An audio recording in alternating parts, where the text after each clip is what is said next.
Today we advance, even deeper into the Jewish mind of Jesus' day. And helping us is Doug Greenwald, the Senior Teaching Fellow at Preserving Bible Times. Doug, I love history. I know it helps explain to me who we are, and where we're going. Back in the first century, how much history did they have access to? Jim, because of the very nature of their oral tradition, observant Jews would have had a very good understanding of their own history.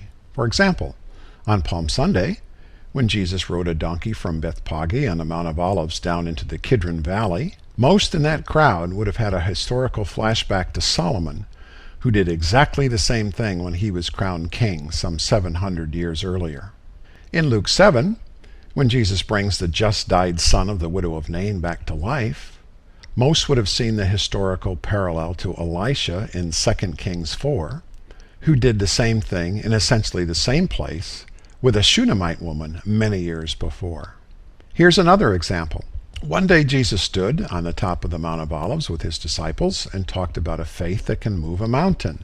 Lying just 6 miles to the southeast, everyone could see a mountain that Herod had created by moving one hill and placing it on top of an adjoining hill to make it twice as tall. Herod did this so he could build a lofty monument to himself called the Herodian.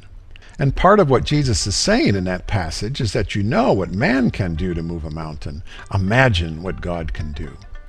So understanding Jewish history does allow us to better understand the Jewish mind of Jesus' day, and thus get a deeper understanding of many passages. And then you thought history was bunk. Now, I don't think so.